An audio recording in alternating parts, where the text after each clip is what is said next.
Here's a breakdown of why Israel is bombing Gaza, killing over 132 Palestinians and counting. Part 1, the timeline. Let's go over the sequence of events to understand how we got here. First, Sheikh Jarrah. Early this year, Israel issues illegal eviction notices to the Palestinians living in the Sheikh Jarrah neighborhood, giving way for extremist Israeli settlers to literally steal the homes of these Palestinians who have been living there for decades. And then the protests began. Palestinians began peacefully protesting at Sheikh Jarrah to defend the Palestinians and encourage the Israeli government to not move forward with the evictions. Of course, the protesters were met by the Israeli occupation forces with violence, baseless arrests, and skunk water, a chemically advanced form of sewage water, being sprayed all over the protesters and the homes of the Palestinians. The Palestinians continued to peacefully protest, and what was Israel's reaction? The al-Aqsa attacks. During the holy month of Ramadan, Israeli occupation forces used weapons to violently attack the Palestinians praying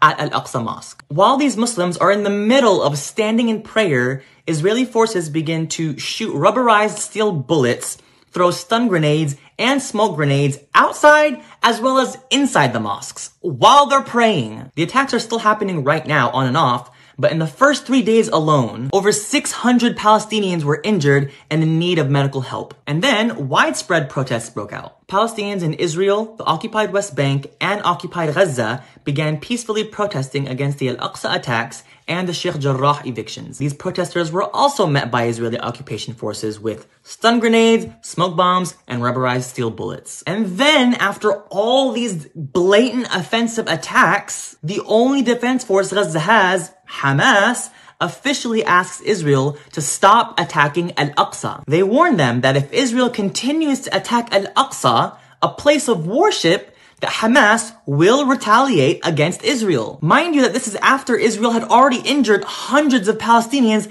in al-Aqsa, and Hamas responded to defend the Palestinians. So what does Israel decide to do? Attack again. Twice as hard, injuring twice the amount of Palestinians in the first attack. They even took the keys to all the doors in al-Aqsa from the Palestinians, and they literally have control over the mosque now. So as Hamas said they would do if the Israelis didn't stop attacking the Palestinians, in defense, they fired missiles at Israel. Even after the warning they gave Israel. And as a consequence, Israel reports 1 injury from the missiles. And then as they always do, Israel plays victim like they weren't the ones that injured 600 plus Palestinians in al-Aqsa, were using excessive police brutality at all the protests, and began bombing Gaza hard. On the first day alone, 20 Palestinians were killed, 9 of which were children. They're bombing homes, entire apartment complexes, hospitals, mosques, targeting civilians left and right, literally no limits. To add to the violence, because now Israelis all over are emboldened by these bombings, Palestinians in the West Bank and Israel start getting attacked not only by the Israeli occupation forces, but also by random Israeli civilians. These armed extremist Israeli settlers begin forming mobs in the streets, carrying knives, handguns, and rifles, chanting death to all Arabs. They're blocking roads so they can stop cars of Palestinians and beat them up. They set a Palestinian house full of children on fire, critically injuring all the children. Israeli civilians are doing all that. And who starts getting arrested?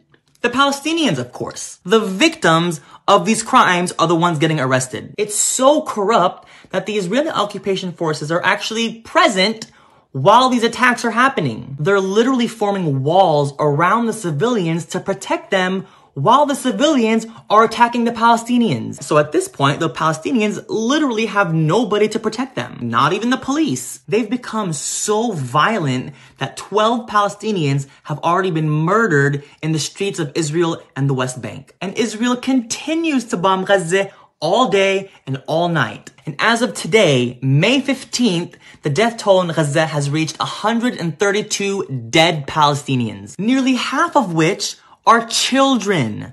Children, y'all. But that's not enough for Israel, no. They've announced now that they're preparing for a ground invasion of Gaza. They have 9,000 Israeli militants waiting at the border of Gaza, ready to occupy and start killing, not just by air, no, but by air and ground now. And their reasoning behind all this is they're doing it in defense to protect their people from the violent Palestinians.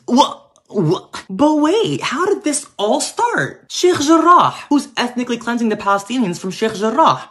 Israel. Who's attacking the peaceful Palestinian protesters? Israel. Who attacked and injured over 600 Palestinians at al-Aqsa? Israel. Who rejected a peaceful request to stop attacking al-Aqsa? Israel. But this is all defensive, somehow. I don't know. And now part 2.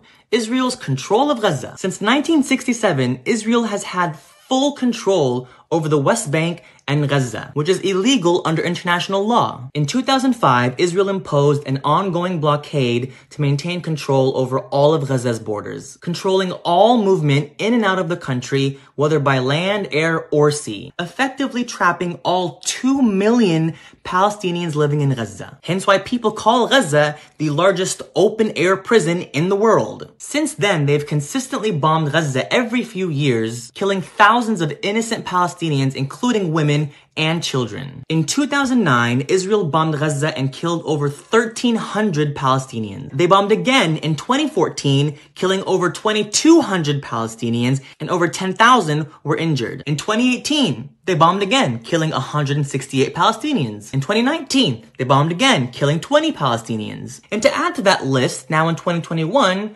132 Palestinians killed in Gaza. And that's as of today. They're still bombing, so there's definitely gonna be more. So in the past 12 years alone, how many people were killed? And who's committing these massacres? Not the Palestinians. So you tell me who's a terrorist state at this point. And finally, part 3, why this isn't a conflict. Everyone wants to talk about Gaza's first airstrikes, but not consider everything else that Israel had done before that. And they tried to reason with Israel, but they continued to attack al-Aqsa. Let's compare the power dynamic between the two side by side. Army, Palestine, none. Israel, 513,000 personnel. Navy, Palestine, none. Israel, 20,000 personnel. Air Force, Palestine, none. Israel, 89,000 personnel. Military budget, Palestine, 0. Israel, $20.5 billion annually. Does that even include the $3.8 billion of aid that the US sends Israel every year? Gaza isn't some wealthy first world resort. Because of Israel's illegal blockade, which has been condemned by the UN, of the 2 million Palestinians in Gaza, 82% are unemployed, 56% live in poverty, 2/3 of Gaza's water supply has been wiped out. Israel has control of their electricity, so most Palestinians get 4 hours of electricity every day. They have no health care and a shortage of medical supplies because Israel blocks all shipments into the country. And almost half of the 2 million people that live there are under the age of 14. Those are the people supposedly attacking Israel right now. Israel is one of the wealthiest countries in the world. And you're telling me that they're the victims? And that the Palestinians are the villains? What in the colonizer world? Israel has all the power, all the money, all the technology, and one of the most advanced and most funded military systems in the world. They have tanks, grenades, machine guns, an Iron Dome, hundreds of thousands of military personnel waiting to fight for them. And what do Palestinians have? Rocks. Literally rocks. How is it not abundantly clear just how imbalanced the power dynamic is between Palestine and Israel? Israel is only getting started with this massacre of 2021. If all that's been done to Gaza so far has been done by air, I can't even imagine what it's going to be like when they invade by ground. So for the sake of humanity, please help spread the word of what Israel is doing to the Palestinian people. And not just these solidarity posts, but informative posts, videos, and footage of what Israel is actually doing to Palestinians. Just share and share and share non-stop. All resources and footage of all the crap Israel is doing to Palestine is saved in my highlights, broken down by category, because unfortunately we've come to that point. Please, please, please share. Assalamu alaikum.